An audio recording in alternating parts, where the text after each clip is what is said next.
Please close your eyes.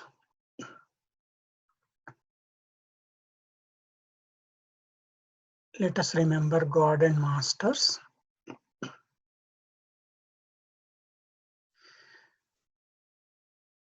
Om Sahana Bhavatu Sahano Bhunaktu Sahaviryam Karavavahai Tejasvi Navadhitamastu Ma Vidvishavahai.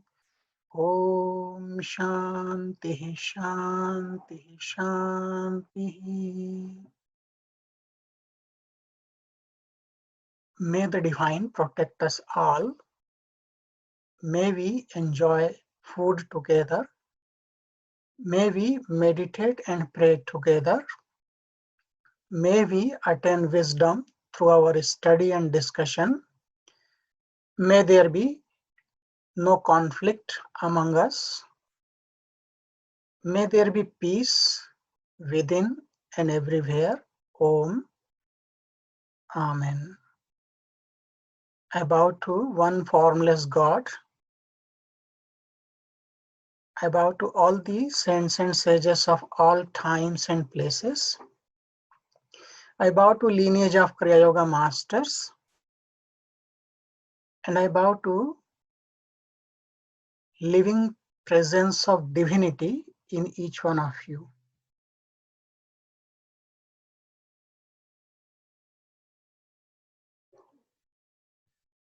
Welcome to today's talk on significance of Shraddha ceremony.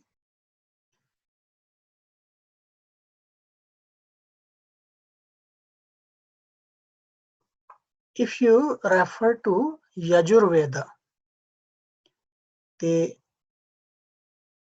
Shatapath Brahman in the first book, 4th canto, and chapter is 2nd, mantra number 1st to 2nd.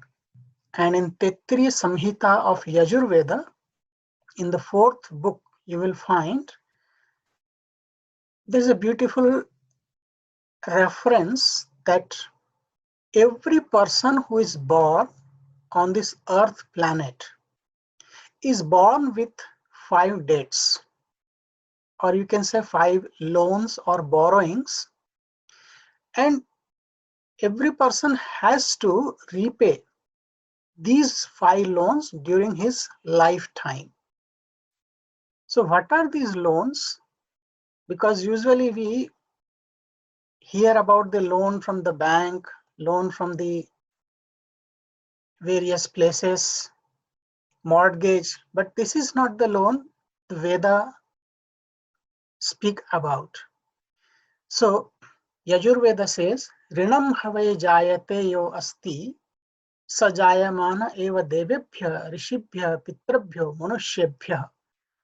So the 5 types of debts we incur from our birth, they are called Pitrarina, debt to parents, Nrarina, debt to human society, Bhutarina, debt to ecology or nature or environment, Rishirina, debt to the teacher or gurus, masters, and 5th is known as Devarina, debt to God. We are indebted to all of these.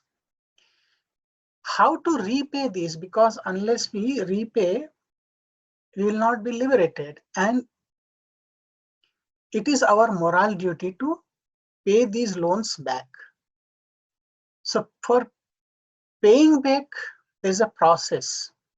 We have to perform 5 great sacrifices in our lifetime. So Manusmriti, another scripture, it tells in chapter 3rd, verse number 70, that Adhyapanam Brahma Yagya Pitra Yagyastu Tarpanam Homo Devo Balir Bhauto Nra Yagyo Atithi Pujanam. 5 great sacrifices one has to perform to repay these loans. To pay back debt to parents, we perform Pitra Yajna, and the process is called Tarpana, Pindadana and Shraddha. Means after the death of parents, offering consecrated food, rice balls and water with Vedic mantra, we call it libation, for the parents as well as for the ancestors. So with that, we can become free from this debt. Second is Nrayagya. So we are indebted to human society because everything we consume, it comes from the society because of the contribution of many people. So there is process of Nrayagya, and Nrayagya means Manushya Yagya, Atithi Seva means serving the guests. Whoever comes, serving with love without expectation. Third is called Bhutarina, debt to ecology or environment. And the process is called Bhuta Yagya, Bali Vaishwadeva, means feeding subhuman species like a cow, ants, crow. So feeding the animals because they are dependent on the nature. They are unselfish. So serving them, we become free from this debt to nature or ecology. Also to do plantation and protect the environment, not to pollute the forces of nature. Fourth is called Rishi Yajna, to pay back the debt to Guru or our teachers, because we have learned everything from them, so we are indebted, and for that we have to do things Adhyayana, Adhyapana, Veda Patha and Gayatri Japa, means studying and teaching scriptures, chanting some mantra or Gayatri mantra. This is the way to pay it back. And fifth one is debt to God, Devarina, and for that we have to do Deva Yajna. Deva Yajna includes the process of sadhana, agnihotra, dhyana, prarthana, means performing fire ceremonies with proper mantra, prayer and meditation. So these are the ways we can be free from debt to our ancestors. Now today I'm going to focus only on the first one, Pitrarina, the debt to ancestor, debt to our fathers, because it is our moral duty to repay these loans, no matter whether we are from Hindu religion or anybody who is born is indebted to these five and has to pay these loans back. Now the question comes that Pitra Yajna, how to do it, we are going to discuss. And what is the necessary of performing Pindadana Shraddha? Why this process? Those who are from India, they know that after the death of parents, we offer some rice balls and some water with Vedic mantra, and that is called Shraddha, Pindadan, Tarpana. So what is the necessity of doing Shraddha? So let's try to understand it first. If you read Bhagavad Gita, in Bhagavad Gita, 2nd chapter, 27th verse, it says, Jatasya hi dhruvo mrityuh, dhruvam janma mritasya cha, tasmad apariharyarthe, na tvam shochitum arhasi.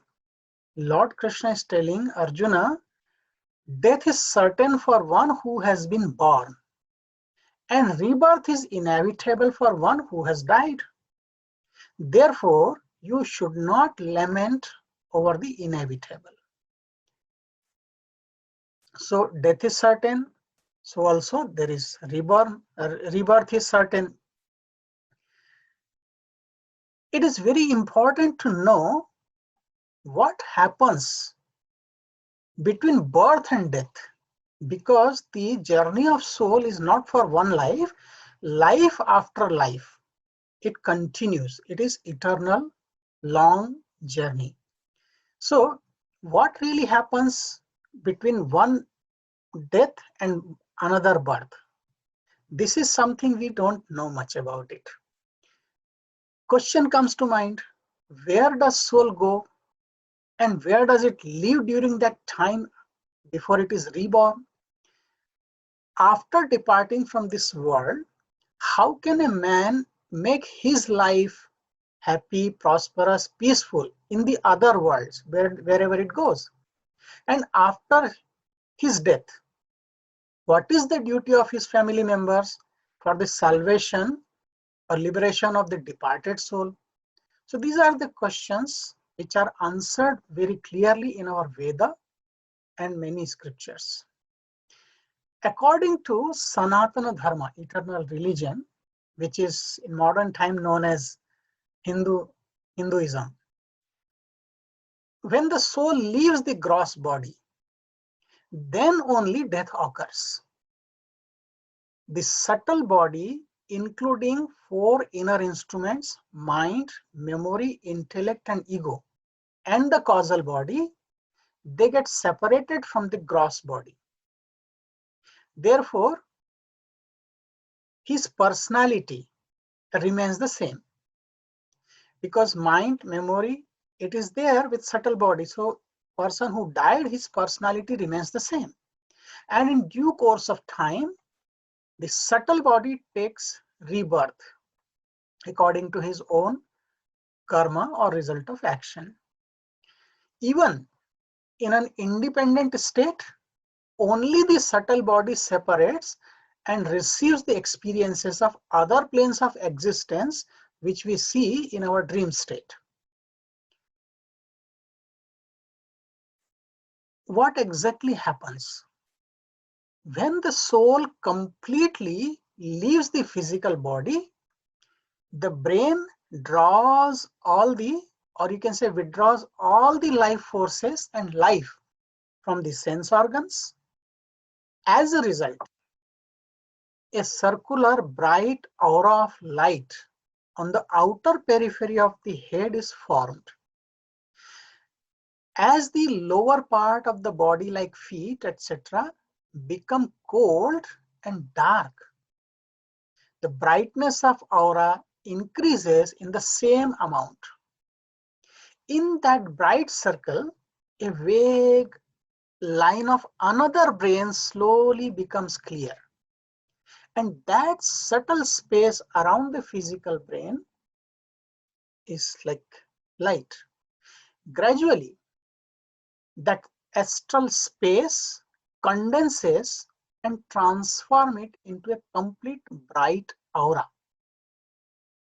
When the formation of this brain continues, at that time, a kind of vibration arises from the body in the atmosphere of the light.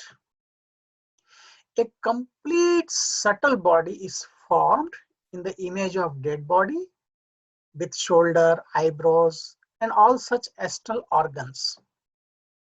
If there is any deficiency or disability in the gross body, but there is no such deficiency or imperfection in the subtle body, it is complete. Then the soul moves on the path of continuous progress. So here, soul is separated from the physical body, but it is associated with subtle body and causal body, which has mind and memory, the same mind, same memory.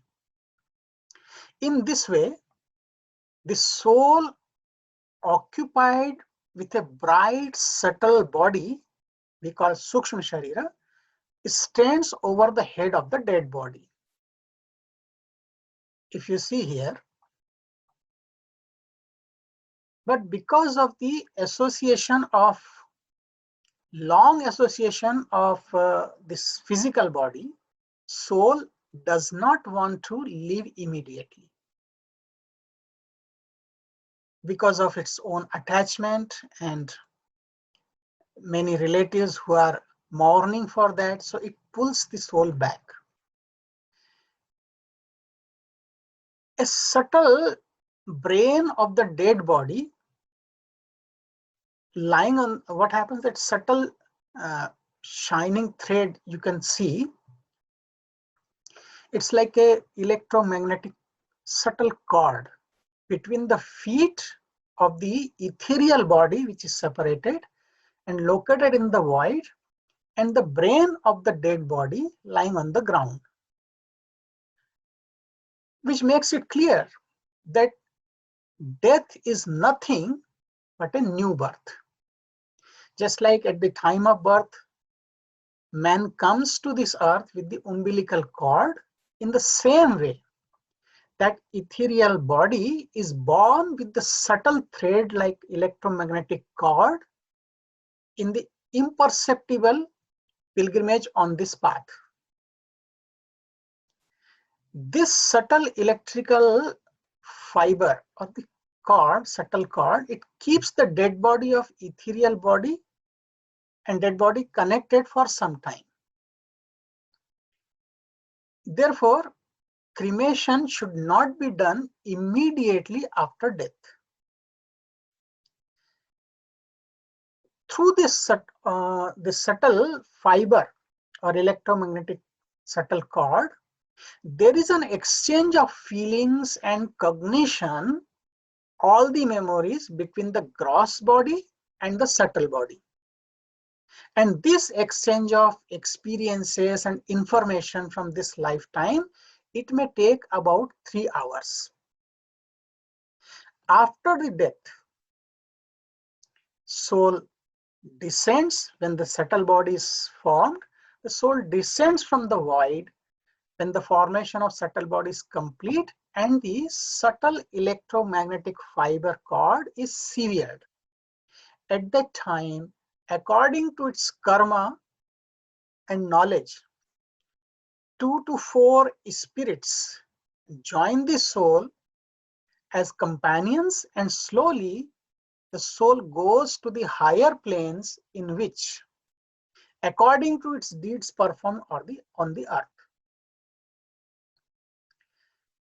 It is said that sinful people roam in the dark realms like blind. When the soul is completely separated from this gross body, the ethereal body cannot accept the gross air to breathe. He has to consume the subtle air from the atmosphere, which is difficult in the beginning, but very soon it becomes accustomed to that. This ethereal body is known as Vasana Deha or Preta Deha. In English, we call it spirit. And its appearance, the appearance of spirit, is often the same as that of the body of the dead person. In case of ordinary death or natural death, a man dies and reaches a state of unconsciousness. At that time, there is no knowledge of happiness or sorrow in the soul. As soon as the spirit body is formed, the departed soul does not know that it is dead. But apart from this truth, it has special powers in many other things.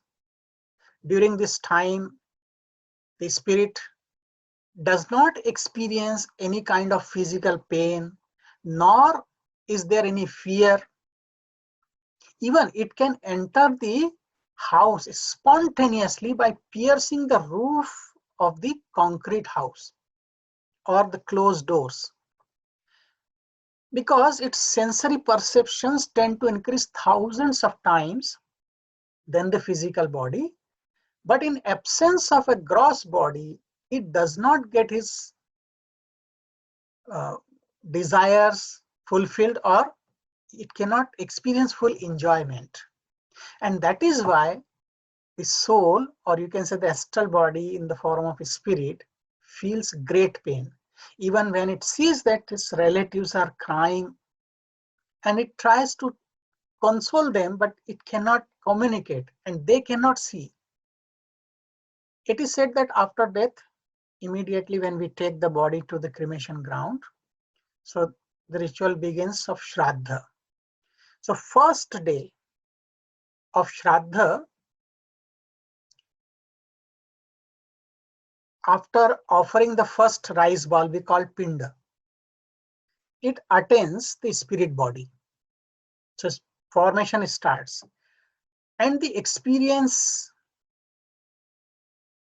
of its own deeds, result of karma, spirit starts getting the result of karma. Apart from children and animals, everybody has to remain in a spirit body. The world where the spirit body resides is known as Bhuvaha Loka. In the 7 chakras, we have 7 planes of existence: Bhu, Bhuva, Swaha, Maha, Jana, Tapa, and Satya, like this. So these 7 planes of existence, from the bottom center, Bhuloka. Bhuloka is this earth planet where we all live. We are mortals. Bhuva Loka is the plane of existence where our ancestors live. We call it Pitru Loka also. So spirits go there and live there. Then above that there is Swahaloka, then Mahaloka, Jana Loka, Tapa Loka, Satya Loka. Now the spirit goes either of these 2 paths. It is said, depending on the karma of the individual, the soul either goes from Devayana, which is path of light, it is very pleasant, or it goes through Pitruyana, the path of darkness, which is very painful journey. So these are 7 planes of existence. From Bhu to Bhuvaloka, this journey begins for the soul. Now, Pitraloka, so the soul goes to Bhuvaloka. Although death is a joyful transition, remember, death is never painful. It is the attachment of the astral body or our mind to our relatives, to our family, to our material world, which becomes the cause of suffering. Otherwise, death itself is a very happy or joyful transition. It is just like when we sleep every night. Are we unhappy? When we get up, we are fresh. So also after death, we get a new body when we are born again. However, the soul does not remember at that time that it is already dead. And this state of forgetfulness is called a spirit form. In this state, people suffer various kinds of problems because the mind and memory are connected with the subtle body and they have too much attachment. This spirit state lasts for a long period of time. It is difficult to say for how long this spirit stage will last. There is no certainty. Till the vasanas or desires for enjoyment is not fulfilled, no one can transcend this stage. One has to remain suspended. For example, if a person is sleeping nicely and entering into dream state, and if suddenly somebody is awakening this person, so dream is broken. Similarly, if someone reminds the soul of its ignorance that soul is that you are dead, its condition changes and then spirit goes to higher planes. Otherwise, it remains there in the same environment and tries to come back in the body, or at least in that environment it haunts. So for further journey, it needs to be reminded that you are dead and you have to go now for your onward journey. Apart from this, a realized master only has the ability to help a spirit at this time. Ordinary people cannot do that. So either there has to be a realized master who can help the soul, or the Shraddha ceremony or ritual is done to remind. This Bhuva Loka, from earth to next one, the Loka of Mens, where our departed souls they reside. This Bhuva Loka is divided into 2 parts. We call it, one is the spirit world and other is the ancestral world. So the spirit which is formed after death and then it goes to Pitru loka, but it doesn't get entry there. So it remains suspended.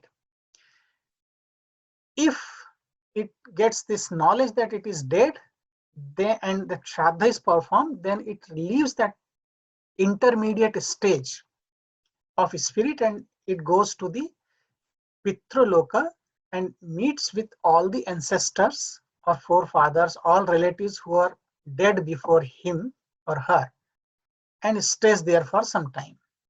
So after a few days of stay in this world, as soon as the knowledge of being dead is gained, the soul goes into Swarloka, means another higher plane on the path of gradual liberation. And there the soul, or we can say the subtle body, experiences joy or sorrow according to its karma. We get the description in many Puranas like Garud Purana that soul suffers. Soul doesn't suffer. It is the mind which is suffering because of all its desires, cravings, and attachments. So those, and after that what happens? Swaloka, and then later, after going to Mahaloka furthermore, due to lack of a gross body and being ignorant, the soul is forced to take birth again on the Bhuloka, earth planet. Those people whose desires have been transcended through spiritual practice, or those who have taken shelter in God or a realized master, but they have not attained self-knowledge. So these people, they further move from Mahaloka to Jana, Tapa, and the highest Satya Loka. If you see here, the plane of existence. So ordinarily from Bhuloka to Bhuvaloka, then Swaloka, then Mahaloka. And if we are not realized because of our ignorance and attachment, we come back from Mahaloka back to Bhuloka. And in Chandogya Upanishad and many other scriptures, there are mantras that how soul comes back to earth planet, mixing with the dew drops and then falling on some plant which bears fruit, and fruit is eaten by the person where the soul has to take birth. And it is all depending on the prarabdha or law of karma. But if from Mahaloka, if the person is spiritually advanced, immediately the knowledge dawns upon the soul and it further moves from Mahaloka to Jana Loka, to Tapa Loka and Satya Loka, this highest plane of existence, and then it stays there until the complete dissolution. So ordinarily, this is the sequence of gradual liberation for the soul. Ordinarily, soul becomes unconscious upon reaching the Mahaloka. But when the seekers of liberation reach Mahaloka, they attain knowledge immediately. If the spirit does not find place in Pitraloka, you'll ask that how is it possible? It is possible if the spirit is still not reminded that it is dead, it tries to come back. It is a suspended state. It cannot ascend to Pitraloka, it cannot come back to the physical body it has already left. So it remains suspended and we call it spirit or ghost. And sometimes it appears and tries to communicate, but we get afraid. However, if the spirit does not get or does not find the place in Pitraloka and remains bound in the earth's environment due to attachment, then it wanders here and there and suffers a lot.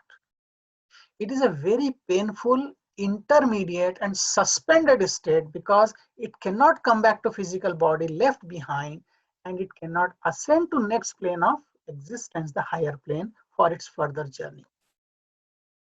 And this state can remain for longer, even sometimes for hundreds of years one has to remain in that. It happens to those who have done really really bad karma. In humans, those who die due to sudden heart attack do not get evolution. Therefore, in case of accident, suicide, or sudden death, a person has to take an animal birth because at that time of death, his mind is completely void of all emotions or all impressions. And due to lack of any hope or desire in mind, suddenly it gets affected by tamas or inertia. So he becomes a toy of nature by not finding any support to keep himself awake and become animal. Then again, after 2 or 3 lifetimes, the soul takes the form of or the birth of human being. Now question comes, we are not going into detail of that, but here the question comes that how does the ritual of Shraddha help in the ascent of the soul? As I told you that it is a reminder process. When soul looks that all this process is being done, then it is a reminder that you are dead and now you have to move further. So don't come back, but happily go to your onward journey. Now, which soul will be born after how many days? It cannot be said with certainty. Some soul takes birth only after the annual Shraddha ceremony, and someone is born after 1 generation. Because of this uncertainty, Hindu scriptures have made arrangements to perform Shraddha for 4 generations. During this stage of 4 generations, the departed soul is reborn. Usually we perform Shraddha for minimum 3 generations. So through the Shraddha, some obstacles in the path of liberation of the departed soul are overcome, but there is no liberation if one does not try by oneself. That self-effort is also required when you are alive. At the same time, the departed soul from Shraddha remembers its existence that it is dead. So there is no special purpose of Shraddha, etc. for those who are yogi or who have attained knowledge. For the saints and sages, great souls and advanced spiritual seekers, the subtle body is formed immediately as soon as the soul leaves the physical body. So they don't remain in that suspended spirit form. Now let's try to understand what is Pitru loka. Pitru loka is a higher plane. To understand it, I will give the example. When you are taking a long flight to another country, it happens that you don't get a direct flight all the time. So on each airport, you'll find that there are hundreds of flights landing and taking off. When the flight is not a direct flight, you have to change the plane at some other airport.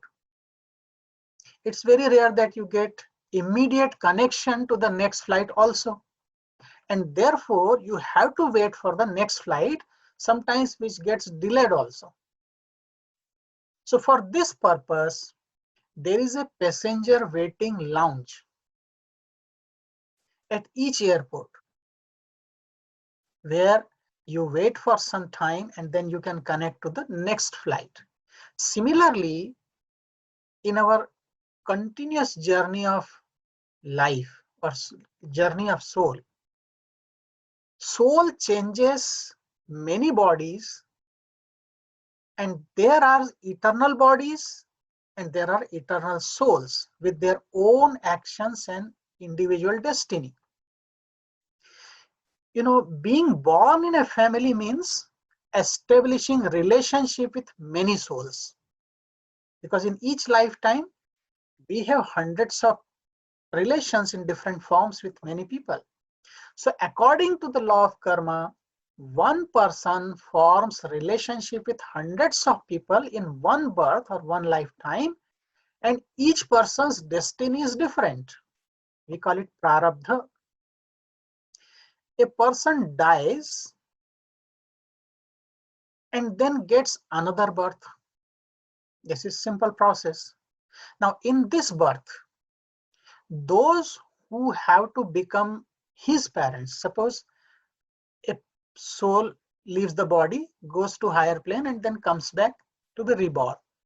Now for the rebirth, suppose those who have to become parents of this soul, they are not yet born, or they are born but they are not grown up to give birth to this soul who is waiting. What will happen?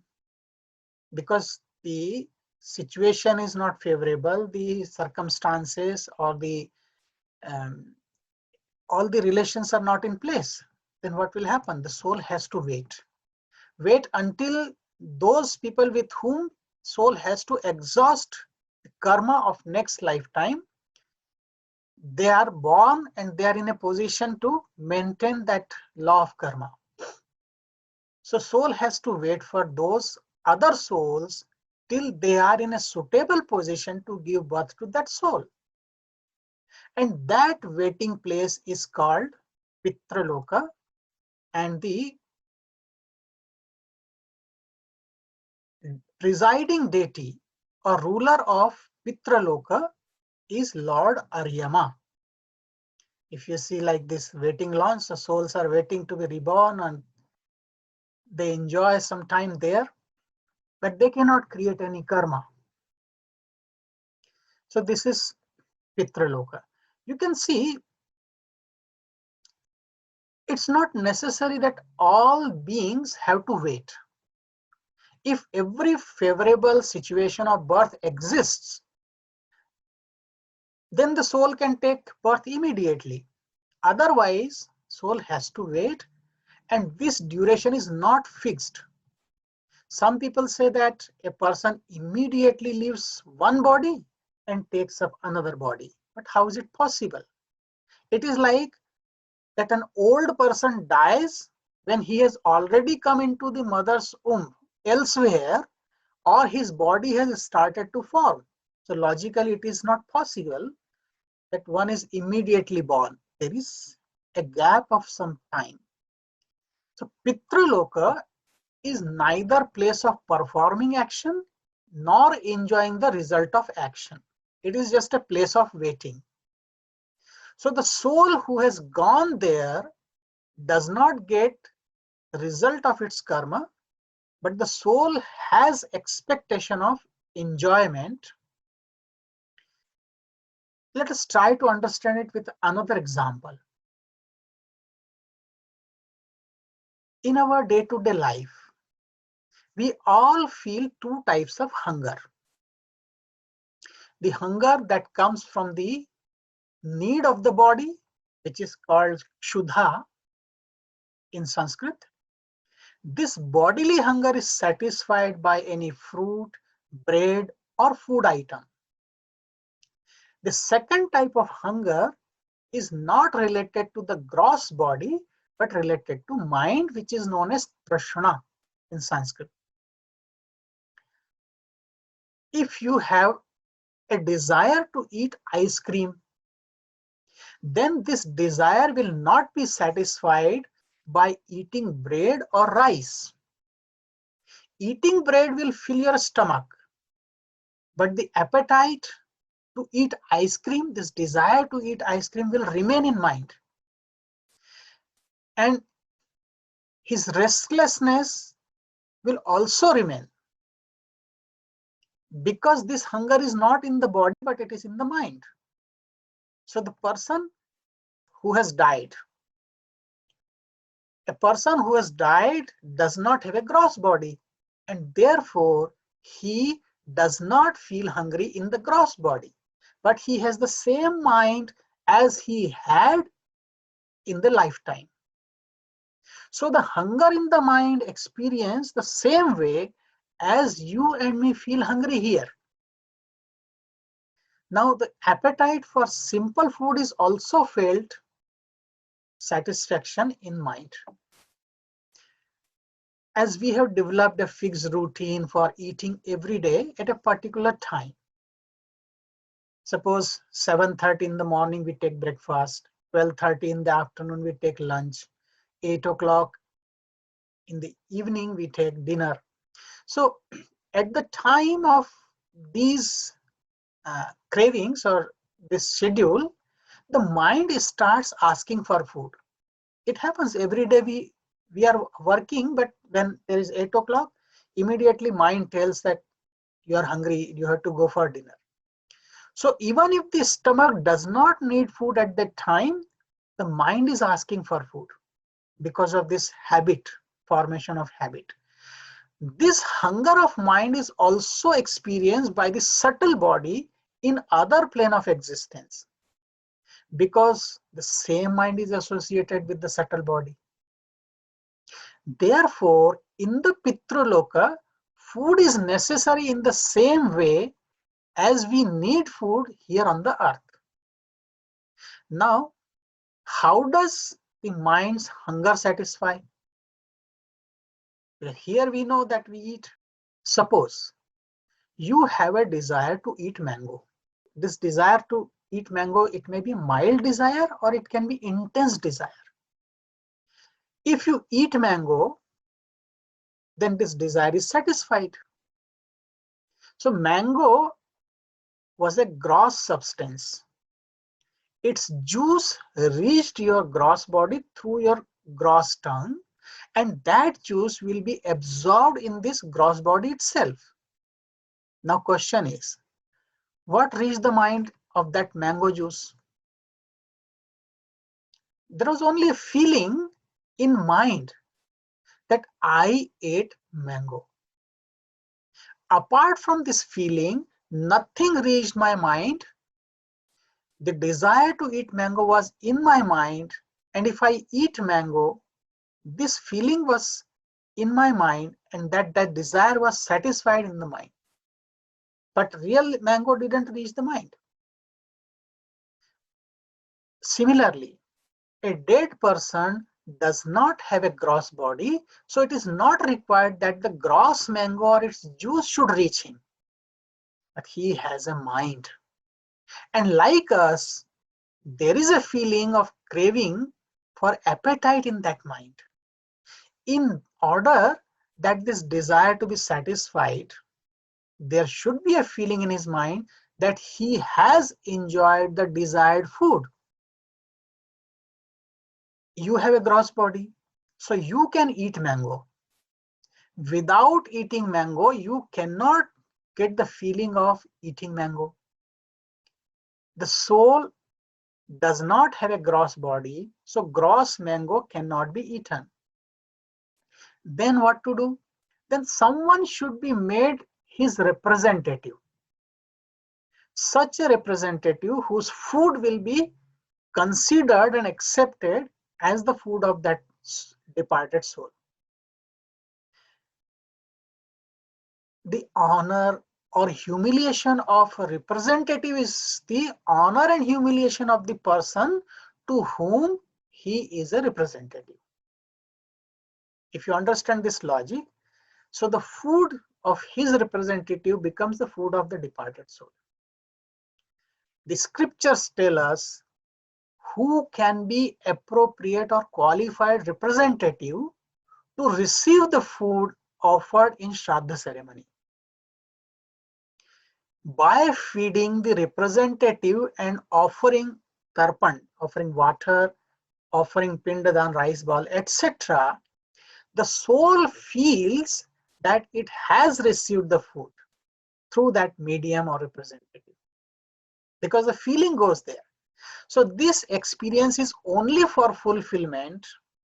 Even in our real life, our mind does not get gross food, but only experience of enjoying gross food gives feeling of contentment to mind.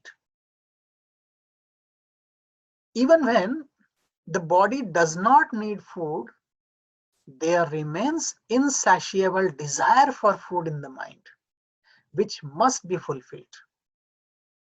A person staying in Pitru loka has similar mental cravings as a person of this world, and therefore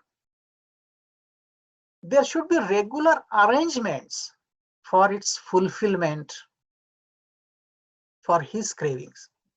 And the name of the system of fulfilling the desire, the craving mind of this departed soul in the other world called Pitraloka is known as Shraddha. According to Garuda Purana, after the death, soul remains on the earth for 13 days. It's not that when person dies, the soul immediately leaves the environment, but it remains for 13 days in the environment of earth, and this is the time when we offer pinda or rice balls. I'll come back to that how much time does it take. But before that, let me explain what is Shraddha here.